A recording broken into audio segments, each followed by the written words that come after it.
Jadi makan dalam Islam itu gunanya untuk apa? Liuqima sulbahu, menegakkan tulang belakang. Asal udah tegak tulang belakang, udah cukup. Karena sholat tegak tulang belakang. Allahu Akbar. Jadi nanti kalau ada orang yang sarapan nasi uduk masuk, lontong sayur masuk, soto Padang, soto Medan, soto Kudus, soto Lamongan masuk. Kalau ditanya kenapa kamu makan banyak sekali? Untuk menegakkan tulang belakang. Itu enaknya ngaji sama Ustaz Somad, dikasih dalil untuk yang mau makan banyak. Ustaz kenapa nggak makan? Saya makan banyak. Kenapa Ustaz nggak gemuk-gemuk? Ini sudah takdir dari Allah SWT. Gak usah pikirkan omongan orang. Dunia ini aman-aman saja. Yang buat kita pusing itu omongan orang. Kurus dibilang kurang makan, gemuk dibilang penyakitan. Mau kurus mau gemuk gak penting, yang penting sehat bisa beribadah. Ibu yang masih selera makan, makan saja, gak usah pikirkan omongan tetangga. Setuju? Nah, makan. Ini sampai dimakan ditahan. Hidangan sudah terhidang, ada kepiting, ada cumi, ada ayam, ada daging. Mau dimakan, takut. Makan terus, takut mati. 3 hari yang lalu saya dikirim video namanya diet ekstrim. Diet ekstrim. Pagi makan buah, siang makan buah, malam makan buah, makan nasi sikit, tujuannya supaya sehat. Mati. Makan aja.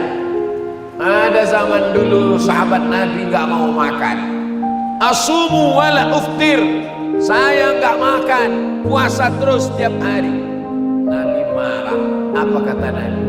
Asumu, saya puasa, wa uftir, tapi saya juga berbuka. Wa ati dhi haqqin haqqahu, beri haknya. Inna li jasadika alaika haqqan, jasadmu ini punya hak, kasih dia makan. Jangan siksa tubuhmu. Gak usah pusing masalah makan ini. Makan aja semua. Yang penting halalan thayyibah. Mudah-mudahan dengan makanan yang halal itu insya Allah badannya sehat walafiat insya Allah. Ini semua yang hadir ini semuanya sehat. Oh, Ustaz bilang kok sehat? Ya, kalau dia ke masjid subuh itu sehat.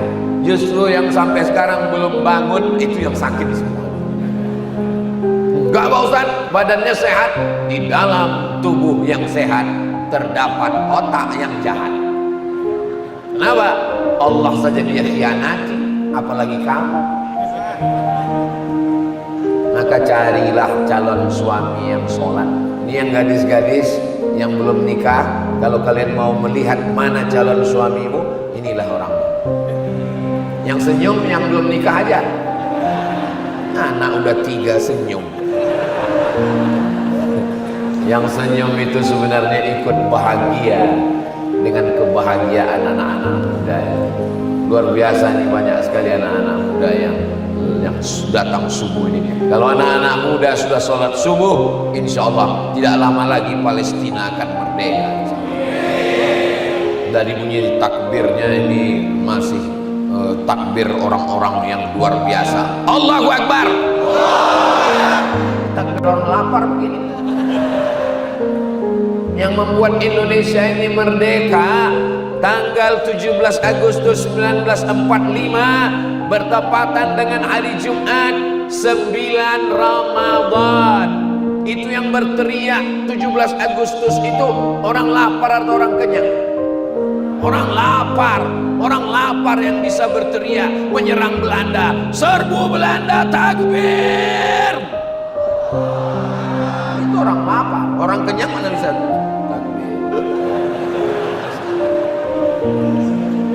Negeri ini merdeka karena orang-orang lapar, tapi dia tetap makan. Allahu Akbar, Allahu Akbar. Allahumma laka sumtu wa bika amantu. Tapi Perhatikan dulu azan maghrib. Ini kalau udah puasa ini semua azan itu mirip azan maghrib. Saya sanggup puasa tiap hari. Jangan 3 hari saja. 13, 14, 15. Man ja'a bil hasanati falahu asyru amsalihha. Siapa yang melaksanakan satu kebaikan dibalas 10. 13, 14, 15, 10, 20, 30. Siapa yang puasa 3 hari sama seperti puasa 1 bulan. Nah, kalau cuma 3 hari kecil, saya sanggup lebih banyak dari 3 hari. 8 hari, Senin, Kamis, Senin, Kamis, Senin, Kamis, Senin, Kamis. Kalau cuma 8 hari, sepele. Saya lebih banyak dari 8 hari. 15 hari. 1, 3, 5, 7, 9, 11, 13, 15, 17, 19, 21, 23, 25, 27, 29. Namanya puasa Nabi Daud. Ibu-ibu dengarkan baik-baik. Puasa Nabi Daud. Ini ada suaminya. Assalamualaikum Pak Ustaz. Waalaikumsalam. Ada yang mau saya tanya. Apa Bu? Suami saya itu sholat Nabi Daud Pak Ustaz. Sehari sholat, sehari enggak. Enggak ada itu. Mana ada sholat Nabi Daud? Yang ada itu puasa Nabi Daud. Berpuasa sehari, makan sehari. Puasa sehari, makan sehari. Ini bagus. Siapa yang melaksanakan ini? Ya nggak bisa Pak Ustaz. Kalau kita puasa Nabi Daud nanti kita kurang energi, kurang karbohidrat, kurang vitamin C, panas dalam, sakit. Pernah nyoba enggak? Saya ketemu dengan jamaah, makanan terhidang, kami semua makan. Pak Haji nggak makan. Mohon maaf Pak Ustaz, saya sudah ada aturan untuk diri saya sendiri. Saya puasa Nabi Daud. Sudah berapa lama Pak Haji? 2 tahun. 20 tahun puasa Nabi Daud. Sehat. Andai didudukkan dia di sini, dia duduk di sebelah saya, duduk kami di sini. Lalu datang dokter, tutup muka kami, suruh tanya, siapakah yang sakit di antara berdua? Saya dibilang sakit. Badan dia sehat walafiat.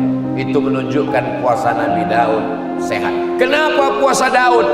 Kenapa bukan puasa Nabi Isa? Kenapa bukan puasa Nabi Yahya? Nabi Yahya tidak punya istri. Nabi Isa tidak punya istri. Jadi kalau Nabi Isa dengan Nabi Yahya puasa, maklum kan nggak punya istri. Nabi Daud, sebelum saya ceritakan, tolong ibu-ibu tarik napas panjang. Sudah siap? Nabi Daud istrinya 100.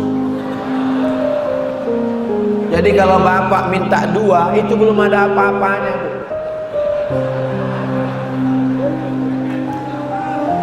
Nabi Daud istrinya 100. Baca Qasasul Anbiya, baca kisah para nabi. Tapi puasanya 1 bulan 15 hari. Jadi kalau ada bapak-bapak ini yang istrinya 1 tapi nggak pernah puasa sunat, gimana nanti kamu ketemu Nabi Daud? Kata Nabi Daud, istrimu berapa? 1. Puasa sunat? Nggak pernah. Nabi Daud istrinya 100. Puasa sunatnya 1 bulan 15 hari. Malulah kita kepada Nabi Daud. Tapi gak enak Pak Ustaz, saya udah coba puasa Nabi Daud, tiba-tiba bertamu ke rumah orang disuruh makan. Pas saya jadi sohibul bait, datang tamu gak enak kalau gak makan. Makanya ngaji. Kalau ngaji, kita sebagai tuan rumah, datang tamu, ya saya enak aja, saya bilang, tamu silakan makan, saya sedang puasa. Tamunya lahap makan, gak masalah. Begitu juga ketika saya bertamu, kata tuan rumahnya, mohon maaf Pak Ustaz, Ustaz silakan makan, kami puasa. Ya bagus, saya gak ada saingan. Kenapa? Karena kalau kita puasa sunat, faman sya'a falyasum, siapa yang mau lanjutkan puasa, lanjutkan. Waman sya'a falyuftir, siapa yang mau berbuka, silakan berbuka.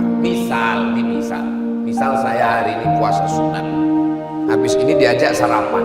Ustaz Somad, sarapan? Ya terserah saya. Kalau saya mau lanjutkan puasa, saya bilang, mohon maaf Bapak Panitia, saya puasa. Kalau saya mau berbuka, ya boleh. Niatnya sudah sampai. Innamal a'malu binniyat. Nah, Ustaz Somad nanti kalau diajak buka puasa, Ustaz puasa atau lanjutkan? Ya saya lihat dulu lauknya apa. Kalau cuma telur dadar, mubazir. Saya puasa. Tapi kalau ada ikan asin sambal terasi, apa boleh buat? Siapa yang tahan? Ini berat, men. Nah, jadi silakan yang mau puasa lanjutkan.